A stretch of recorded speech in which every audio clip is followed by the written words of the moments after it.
Hey, welcome to the Happy Rant podcast. I am Ted Cluck, joined as always in studio by my good friend, my partner in radio, Barnabas Piper, and joined once a year in studio by my good friends and my partners in radio from Camp Baracal, a bunch of campers and another Camp Baracal staff member. So let's clap it up for the camp, you guys. Clap it up for the Happy Rant.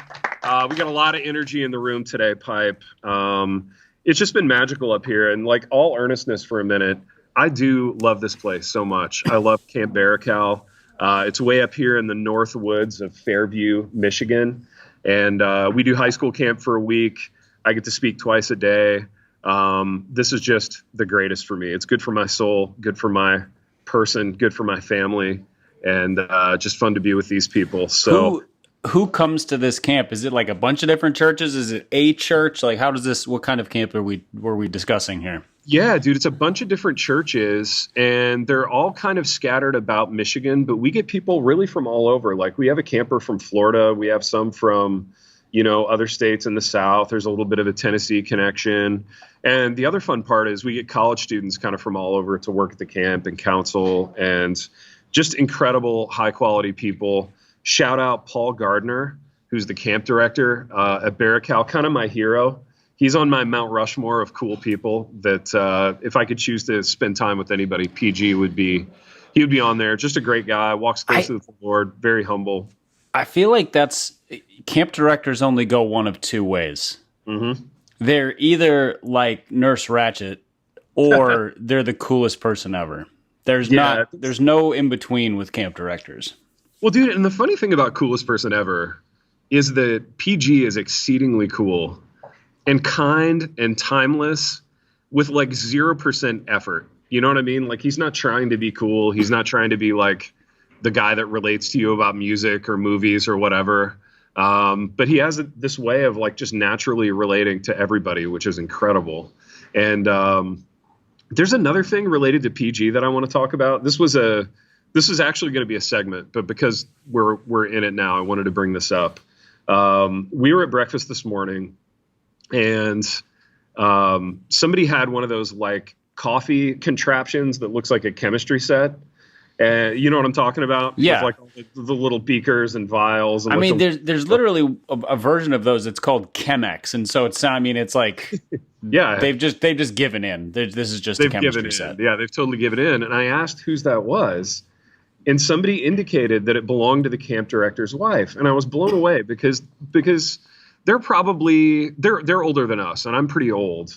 And, this woman, like she makes her own yarn, like on a loom, like she makes her own fabric. She wears these like really elegant pieces of clothing that she's made. And it occurred to me, she might be the original hipster. You know what I mean? Hipsters spend like tens of thousands of dollars trying to emulate what this woman does, like naturally. She just rolls out of bed and is like this, but like it's a whole persona, like it's a whole thing for hipsters. Do you guys agree? For sure. Yeah, she's incredible. So I don't know that aren't hipsters just sort of an airbrushed version of hippies? Well, kind of. That's the thing, though. I feel like there's a kind of. Oh, and the Lemon Bar has entered the podcast. I hear. Yeah, shout out the Lemon Bar. Yeah. Shout out my guy Dave from the kitchen. Dave he's learned something very important about me, and that it's my love language is special treatment. So Dave just like goes in back and like produces food for me on occasion and brings it out on like a special plate, and I just feel like $1 million because of him. Do you want me to ruin it for you? Yeah. Okay, these were made for the counselors, and that's a leftover. Oh, son of a gun, dude. I just found out that these were made for the counselors, and this is a leftover. But you know what? It's still special to me because Dave brought it, and it was full of love because I could see the look. There's a fine line between leftover and saved one for you. So exactly. We'll go with that. I'm going with saved one for me, like in the way that you would save something nice for a child, like for a toddler. That's basically I saved you the refrigerator box, like that kind of thing. Exactly. It's like they're happy with the rubbish. Yeah, exactly. That's me. I'm happy with the rubbish. I'm like, I'm like Ruth in the third chapter of the book of Ruth, tying it into my lessons this week. But Pipe, I want to talk about, speaking of the Bible and speaking of theology, I want to talk about a little company that has lavished some special treatment on us in the past few weeks, and that's a company called Visual Theology. They make amazing products. They make amazing ironic Wheaties boxes with our images on them that they send. But I was going to say, but not for everybody, only for certain people. Exactly. But their T-shirts have been a big hit up at camp. I've been wearing them around, and they're great. Tell us about Visual Theology, Pipe. Yeah, you did. Thanks for setting that up.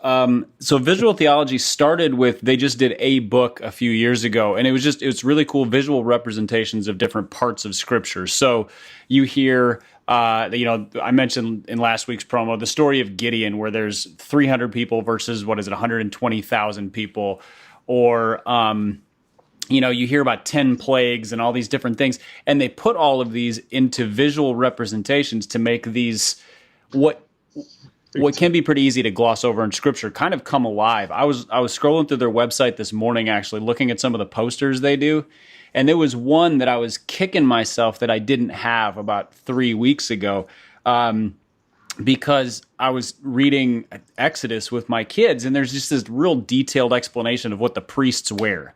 Mm-hmm. And it's boring, frankly. Yeah.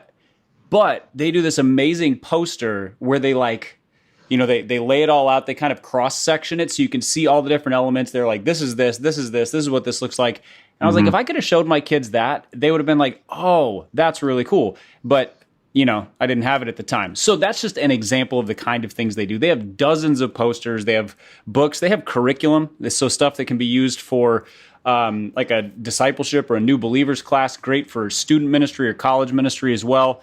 So listeners, if you go to visualtheology.church/happy, that's the link where you can get our discount code. So visualtheology.church/happy, you can check out all their products and then just use the code HAPPYRANT in checkout and you'll get a 20% discount off of everything.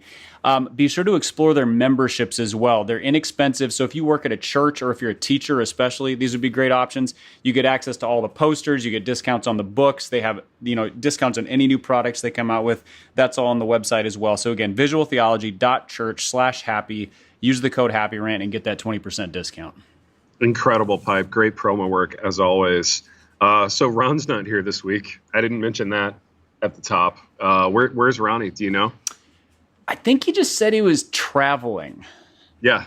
I think it's a family thing this time, not a retreat or a sabbatical or a consortium or what else does he do? Who knows? Conference, America's favorite itinerant pastor, Ronnie Martin. He's around once in a while. But Pipe, what did you guys talk about last week without me on the show? I feel like I missed very few apps. Well, we thought we would just go deep on critical race theory because we know that makes you uncomfortable. No, that's not true.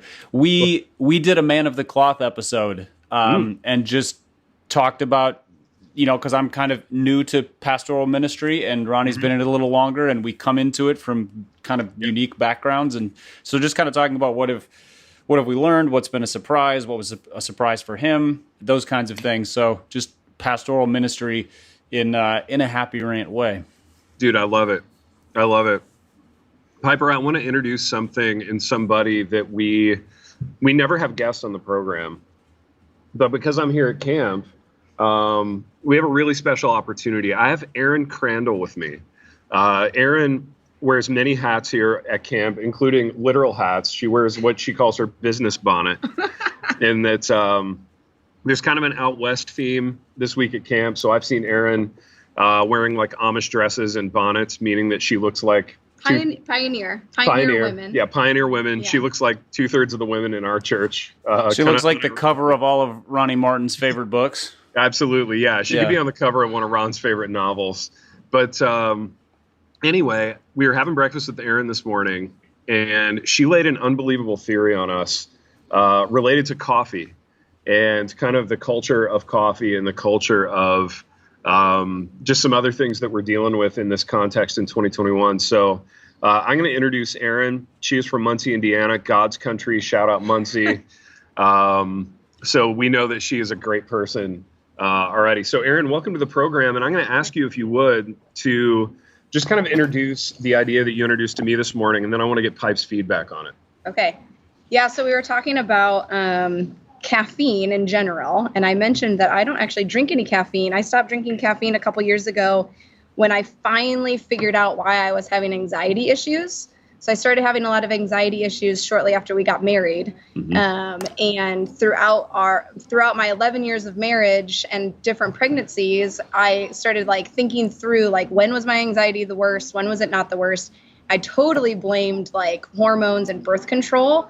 And then it all came clear to me that I started drinking a lot of coffee when I got married, and I stopped drinking it when I was pregnant.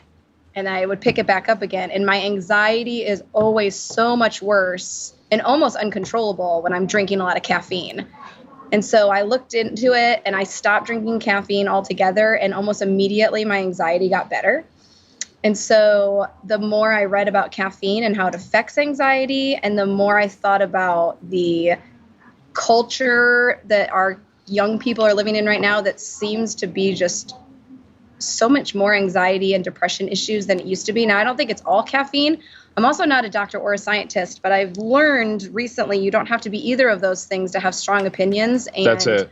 And we're neither of those things too. Yeah, or to be a medical expert. You can be a medical expert with none of that. I can have some pretty strong theories and opinions and force them onto people pretty easily. You tied it in, and this is what I thought was brilliant about this morning. Oh, the Friends thing. Yeah, you tied it into the show Friends, which introduced coffee and narcissism. Yeah, so in the 90s, I'm in high school that time, and the Friends show is on. And prior to that, no one is going to coffee shops and hanging out all day drinking coffee. And there's not coffee shops on college campuses, and coffee shops aren't really a thing until Friends comes along and makes it this super cultural thing. And then Wi-Fi too, allowing people to work at coffee shops and study at coffee shops and spend their whole day just drinking coffee after coffee.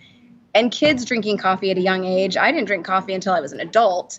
And it was because I decided as a grown-up I should either learn to drink coffee or learn to drink beer. And I decided coffee was the better option. And I think that's debatable. I was going to say, there's some question. Also, it's not an either or. For me. And then so we started talking about what if we had our high schoolers hanging out at pop shops all day? Yeah. Just drinking caffeinated pop. What if the arbitrary thing was pop or soda instead? For our southern listeners, pop is what you call Coke. For our eastern listeners, that's what you call soda, just to step outside the region. So if you're going to make a store out of it, it has to be called a pop shop. So you'd have some little hipster barista, but instead of pulling a latte, she would be pulling a Diet Pepsi and writing your name on the can. And I can't imagine. Sounds like a soda fountain to me. That's true. Yeah. I guess that was the thing that existed. Yeah. it's already we thought we were so clever this morning. But I'm thinking I can't imagine sending a young person to a pop shop to just drink sugary caffeinated beverages all day. But yet that's what we do as a culture. We sit and drink sugary caffeinated coffee all day. And then we wonder why we're jittery and on edge all the time. Yeah, and is it coincidental that anxiety and depression have increased so dramatically in the last two centuries? No, what is it? A decade. Decades. 2 centuries, 200 years of hipster coffee shops. It's been a long week. Feels like it. Yeah, we're still kind of kicking the tires on this theory. Yeah. What are your thoughts on it? Do you think it has legs? Yes or no? Well, I'm of very mixed feelings right now. So we're going to start with the feelings and then we'll get into the facts because reactions are more fun. I'm here for anything that blames Friends for bad stuff. So yes, dude. I'm down with all of that. Let's go. I am strongly in defense of drinking coffee, though. Now, I only because it doesn't affect me that way. So clearly, if it has no negative effects on me, it should be fine for everybody, right? It doesn't make me anxious. Everybody should be fine. Just legalize what's good for me. When I read about caffeine, it did clearly say if you're prone to anxiety, it will amp it up. Yeah. So being prone to it, it does not cure my anxiety. In fact, COVID made me go on anxiety meds, even with not drinking caffeine. So I'm definitely prone to it, but the caffeine really amped it up. Interesting. So Piper, I have a kind of a ancillary theory to this, and I want to hear both of you on it since you're both not doctors and not even close in any way. My theory about hipsters has long been these people get up in the morning, they immediately start pounding like rich dark coffees. At 5:01 p.m., they switch to like hoppy IPAs. I think they're just massively dehydrated and that their organs are going to crumble like an old scone. And I wonder if that has something to do with the anxiety as well. Your thoughts? Well, there's become a culture of like the sustainable water drinking. So like every hipster has like a Camelback or a Nalgene or a Clean Canteen or a Hydro Flask. Like there's a billion high-end water bottle companies now. So I feel like they might be counteracting it well. You know, what I want to know is how they get any work done. Because if I drank as much as they do of either coffee or hoppy beer while consuming all that water, I would be peeing every 45 minutes. And so that seems like a very disrupted workflow. Yeah. Maybe what hipsters really love is peeing. I don't know.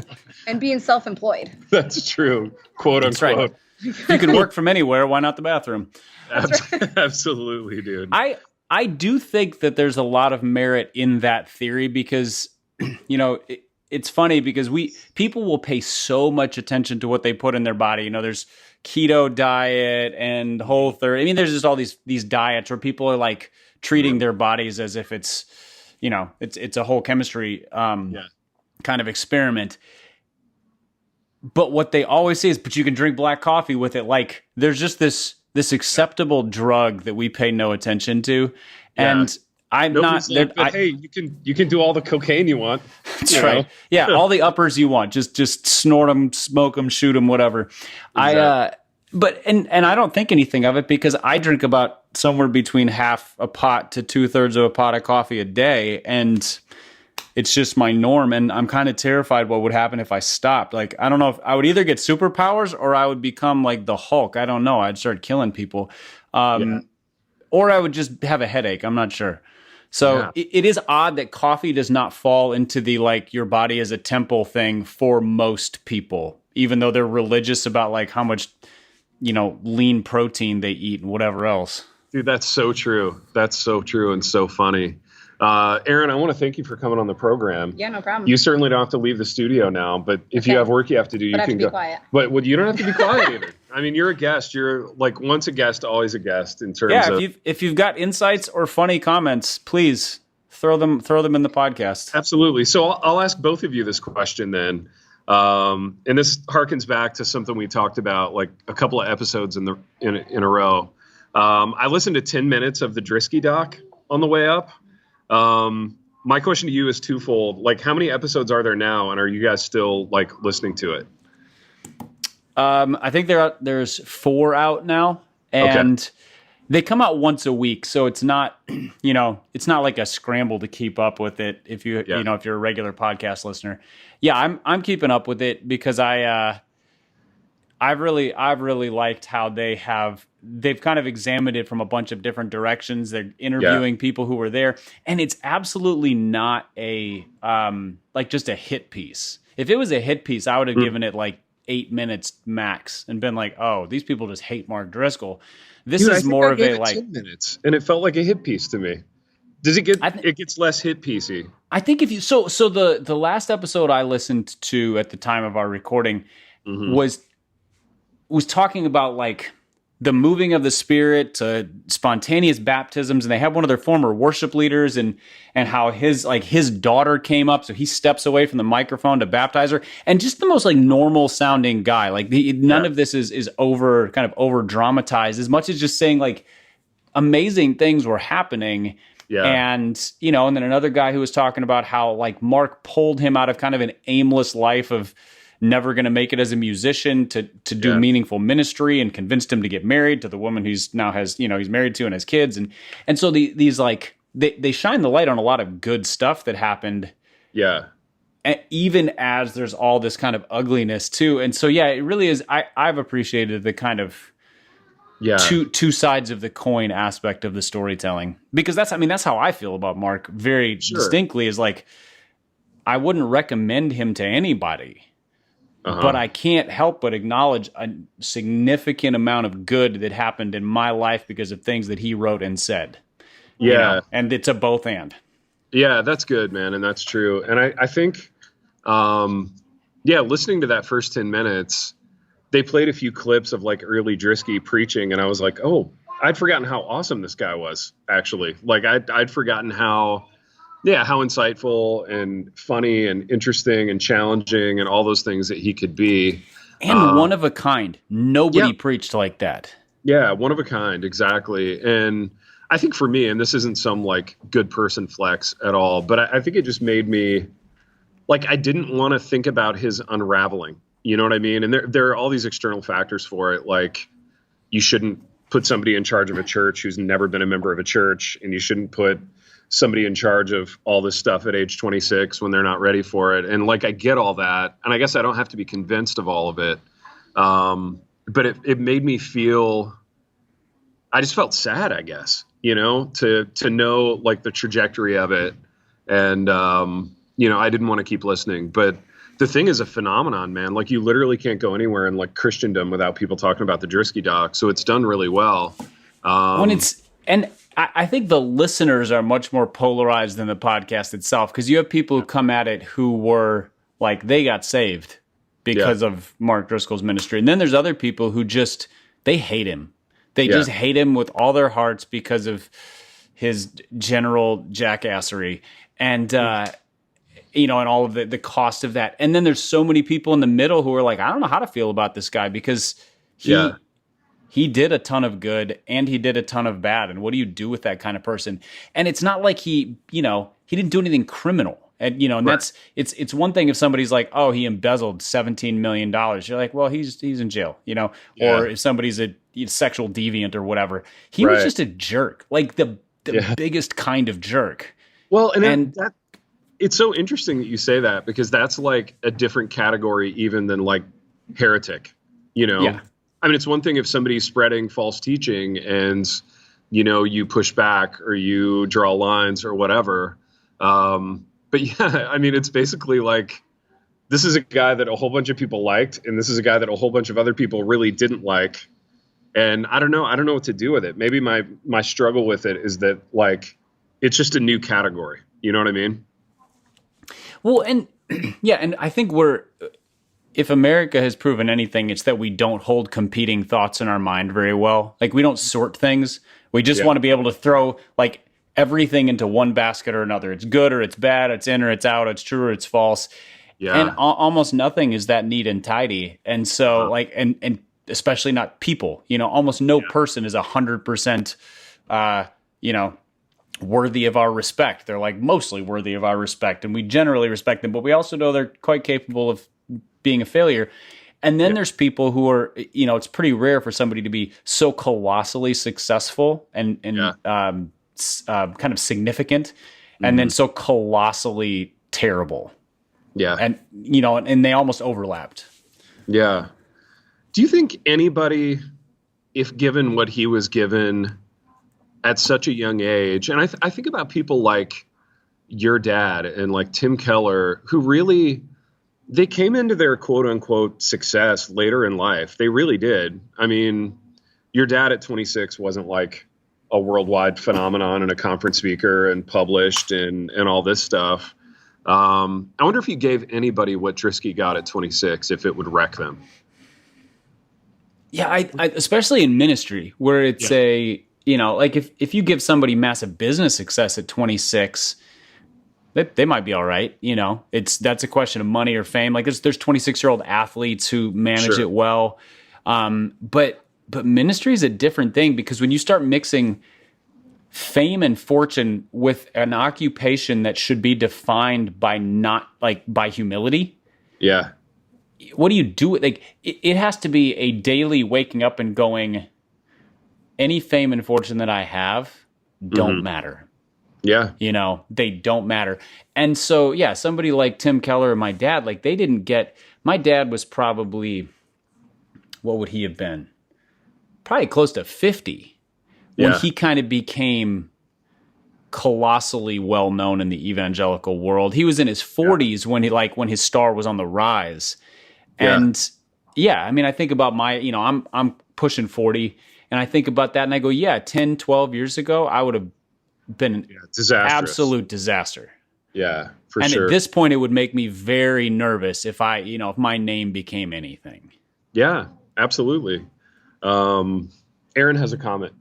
I raised my hand. Yeah. Like any good student. Absolutely.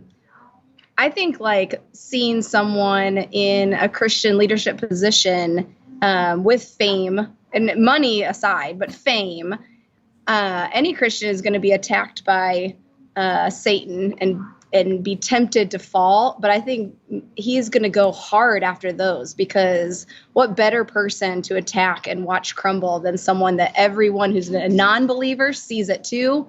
The believers start to question, the non-believers point and laugh. I mean, that's like the perfect person. Mm-hmm. So I think any believer going into ministry, going into leadership, going into some sort of power has to be so on guard for what attacks he or she is going to receive, because if I was the enemy, that's who I'm going after. It's such a great point. And I think to that, just the way our culture is now and the way we live our lives and how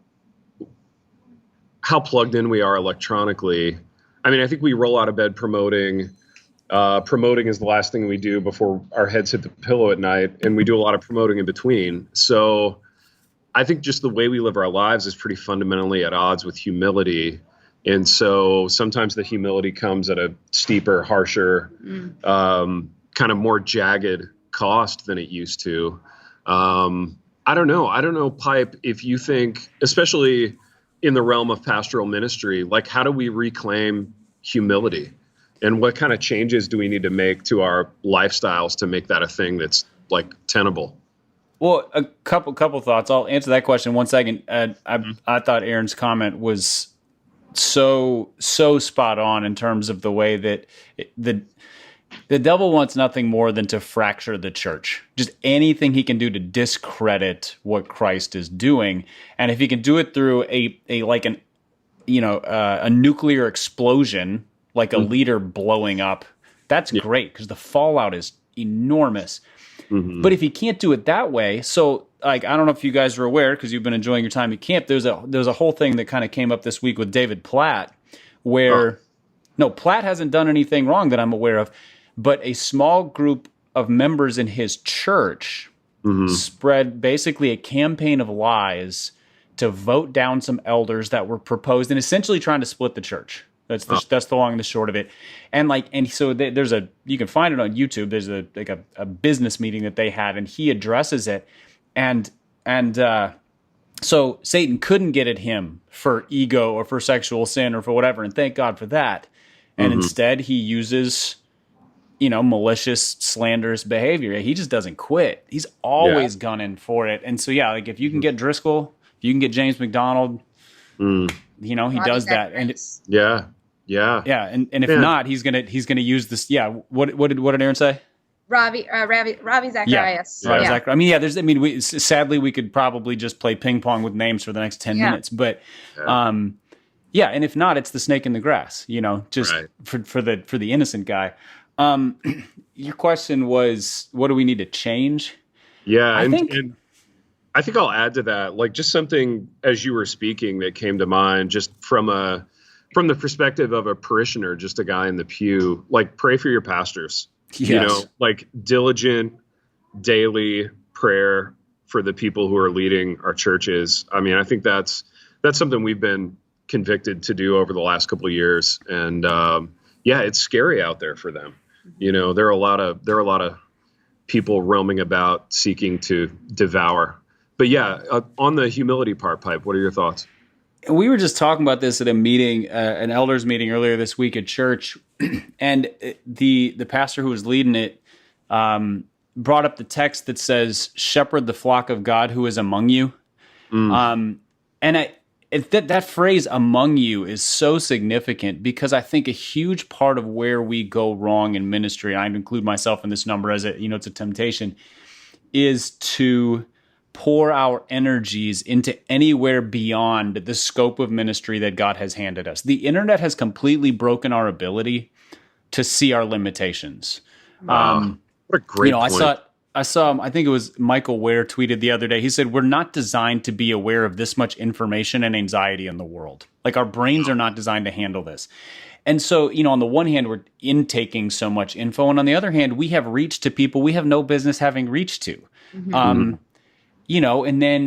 And then there's such a like titillating aspect of like people reaching out and saying, I get hit up on social media where people ask me questions they ought to be asking their pastor. Sure. Mm-hmm. And that's generally my response is like, do you have a church? You should talk to your pastor about this. And they're kind of like, well, he's not any good. I'm like, well, I'm sorry, but it's still, I'm not the pastor of the internet, and neither is, David Platt or whoever. And, and so I think that among you aspect, if you're at a church of 300 people, you got 300 people to shepherd. If you're at a church of 1,000 people, you got 1,000 people, and you probably need a lot of help because that's too many people for a pastor. And and I think that's an aspect. I mean, but real frankly, I think there's just the thing that I see in guys like my dad, and my dad and I have plenty of differences, but there are so many aspects of his life that I look at and I go, well, I would like to emulate that. And one of them is he just has never thought more highly of himself than he ought. Period. I mean, I'm sure he has in moments, but he just wakes up in the morning and through spiritual growth, maturity, discipline over time has a recognition of I'm nothing without the grace of God. Well, and if you start there and he, it just flies in the face of ego. It flies in the face of self-promotion. It flies in the face of kind of the self-helpy mindset of like, I am enough for me kind of thing. Like, it just turns the eyes to Christ, and you're like, well, I'm not anything. I can't accomplish anything. I can't save anyone. I can't write a word that helps anybody. No good comes from me aside from the grace of God. So and I think a lot of pastors just fall into the trap of thinking they can do anything.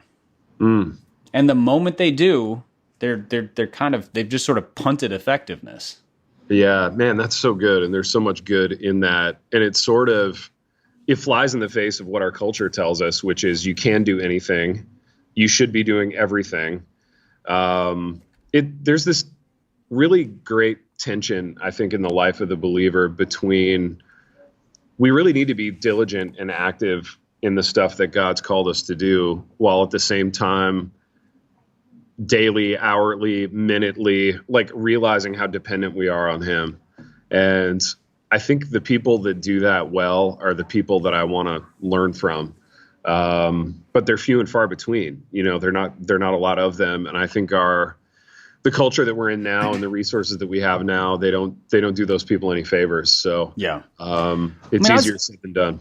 I was just thinking about, when we were just reviewing the manuscript for our book, teaser listeners, we submitted our manuscript. It's with the publisher now. So that's exciting. But soon to be changed drastically. Yes, soon to be sent back with all sorts of red ink on it, I'm sure. But in there, one of the portions I'm certain they won't change is when you wrote about Ephesians 2 in one of the chapters. I think it was the chapter on deconstructing faith. Yeah. But Ephesians 2 is a great example of this, where it says, it is by grace you've been saved through faith, and this is not of yourselves. It's a gift of God. So, it just lays it out like, you didn't do this. God did this. It's a gift. But then verse 10 in Ephesians 2 said that we have been, prepared for the good works that God has set out before us. And basically, He's prepared good works for us to walk in. And so we don't save ourselves, but there are absolutely things that we put our hand to and do them with all of our might. Because I think it's also a temptation of pastors to be lazy. To basically be like, I'm just on call. God's doing the work. And so there's workaholic pastors who are doing too much in their own strength. There's lazy pastors who are not doing enough. And then most of us fall somewhere in the middle and probably pendulum swing a little bit. Yeah. No, that's a good word, man. So true. Pipe, we've got just a couple of minutes left before I have to run to my next camp thing. Let's talk about another cultural phenomenon. All right. That is just great without qualification. And it's the show Cheers, which you're now watching with your lady. And nothing has made me happier via text lately than learning this from you. I thought you were going to say mullets. Honestly. Well, no, although we have some Pipe, 1 minute. Let's do 30 seconds on this. We have dudes at our camp, like high school dudes, who are like unironically wearing mullets. And they look like 1980s dirtbags. No, they look glorious. They look kind of glorious, kind of you got to understand that 1980s dirtbag is a term of honor and affection coming from Ted. Like my economy. Okay. Yeah, absolutely. That's a good thing. I love it so much. And I grew up in the 80s and 90s, and I feel like I should hate it, but I love it. Yeah, and one of them even pairs it with like a really scummy mustache, and they're pulling it off. It works really well. When they graduate, shout out those guys. When they graduate, they have to stop.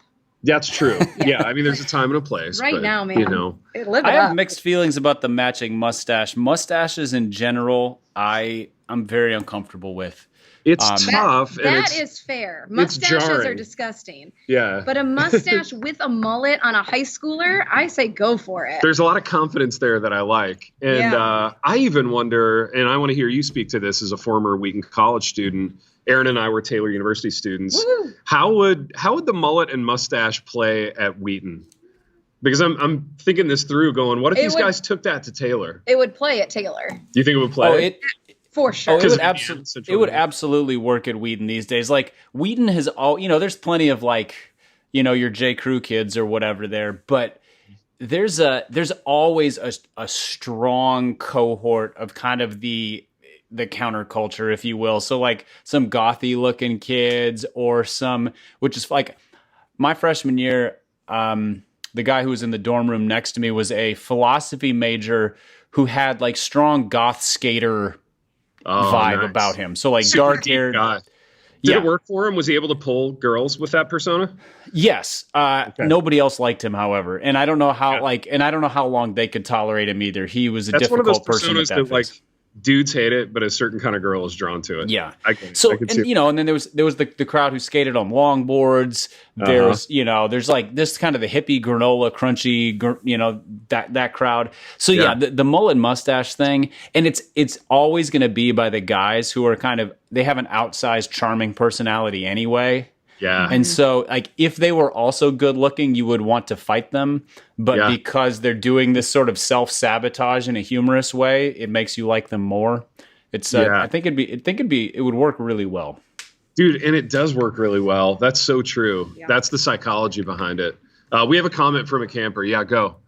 Something else I've noticed is really odd to see on people. I got a friend who's 14 and he's already growing this little beard. Yeah. Those high school freshman beards that just look like a caterpillar exploded on their face. Yeah. It's like mold growing on his face. Exactly. That's not new. I mean, that's been around since the beginning of time, that phenomenon. He needs to get a mullet. He needs to get a mullet to go with it. I think that's the prescription. No, I think he needs a grown-up to sit down and go, has anyone taught you how to shave yet? Like, do you need me to get you a razor? So often we go back to where the dads, but Maddie, what's up, baby? Welcome to the program. Dude, there was a camper last week, an East Side camper, who looks older than all of these high school kids. Okay. Looks older than all of the middle staff. School kid. Kid. Looked older than all the staff. Yeah. Looked older than like. That's incredible. Yeah. Like he looked like he was 35. My question to you, Maddie, as a counselor. Is life easier or harder for that kid? Because when I was like a middle schooler and I was tiny and weaselly and nervous, like I looked at the early maturing guy and I was just like, oh my gosh, the world is his oyster, I was scared of him. Yeah, sure. As a counselor. I'm older than him. I get it, man. I totally get it. Dude, this is my friend Matt. He's a counselor here. Maddie and I did like a magical 5 minutes this morning on what it's like to go to basketball camp in Grand Rapids, Michigan, which is an exercise in being like having the mid-range jumper like still shoved down your throat by some like Tyler Van Vandersma type guy with thick ankles. By some 7'4" Dutch guy. Right. I'm glad you started his last name with Vander. Vandersma. Yeah. Like, we're going to shoot 15-footers, you guys. I don't care if the whole basketball world is against this. He's being recruited by Hope College in like 7th grade. Yeah. Exactly, man. Exactly. Dude, I played college basketball at a small school in Grand Rapids, but I went to basketball camps for Hope and Calvin, both of them. You just go there, and it's just like it's middies all day long. Dude, middies, big 6'6" Dutch dudes, just shooting middies, launching high post work. I love it, man. I would fit in at that camp. I might be too old to go to the camp, but I bet I could go there. I bet I could get 12 points a night just on my mid-range, my little baby hook, You could be the speaker at the camp. I could be the speaker. That's right. That would be amazing. But don't basketball camps require that you do some sort of magic or like dribbling tricks or whatever? Like spin like 10 balls at the same time. Yeah, or like you have to beat one of the camp, like you challenge a camper to horse or something like that. Yeah. Also, they would require that you be any good at basketball, and I think that might be the deal breaker for me. Yeah, I'd be kicked out immediately for sure. Pipe, we got to go, but give me like 1 minute on Cheers. Is your lady still liking it? And like, where are you guys at? Like, what episode, what season? Oh yeah, I don't know if she's watched all the seasons before, but she's seen more of it than I have. Nice. I just have never watched it ever. Like, because it was on TV when I was, like 6. So a little young. And so just came around to it. And I just kind of assumed it would be really hokey. Yeah. And it absolutely just stomps on any sitcom that has come out in the last 10 years. Amen. It's so funny, and I'm such a fan. Every character works. And I think we're 2 seasons in, so we haven't even been introduced to all the characters. Like Frasier's not there yet, anything like that. Yep. But they all work, and Norm and Coach hold it down as my absolute favorites for now. Shout out Coach Ernie Pantuso, legend. Yeah, so like even the stuff that's like inappropriate, and I'm sure would have been very scandalous in 1984, is kind of like tastefully scandalous now. Like there's nothing in there that's grotesque, and it's just a brilliantly written show. It's kind of charming and quaint. Yeah. Well, it makes me really happy that you guys are watching and enjoying, and we'll keep doing Cheers check-ins as you guys meander through. But speaking of media that the whole world needs to know about, Pipe, talk about Dwell Bible, our other sponsor. Oh, I would love to talk about Dwell Bible, our other sponsor. Listeners, Dwell is an audio Bible app. If you go to dwellapp.io/happyrant, dwellapp.io/happyrant, you can check it out and see their discounts for our listeners. We've talked about them for a long time, but they're continually evolving, adding new Bible versions, new narrators, new musical backgrounds, new listening plans, all sorts of new features. 2 of the features that they've added in the last few months that are really cool, they have a sleep feature, so you can actually set a timer on it. You can fall asleep or put your kids to sleep listening to scripture. And then they have a read-along feature, so in the app, if you're somebody who really benefits from the reading and that helps it stick in your mind better, you can do that as well. Just in general, an audio Bible is a great way to get scripture into the parts of your life where it's tough. If you're in the car a lot, if you have small children, when you're at the gym, those kinds of things where you can't really read easily. So right now they're offering a 33% discount for our listeners off of their lifetime subscription. It's about a $50 savings, or a 10% discount off the annual subscription. So again, it's dwellapp.io/happyrant. Check them out today and be sure to subscribe. And I think you can actually buy it as a gift for other people. So if that's something that somebody else in your life would benefit from, you can do it that way as well. Incredible. Barracuda campers, clap it up for Pipe for that promo work. He's a pro. He's a pro's pro, doggone it. And I want to thank you guys for coming by, man, and for just infusing new life into this program this week. Erin Crandall, maybe the first guest we've ever had in the history of the program in 7 or 8 years, I know. Kind of a huge deal for you to be here in the studio. Set the bar very high. We have. I mean, we've set the bar really high. Really excellent work. Yeah, we need to wait another 7 or 8 years before we bring on another guest. Kind of like my dentist appointments. Yeah, it's exactly 7 or 8 years, whether you need them or not. Yeah. That's our approach to guests on the program.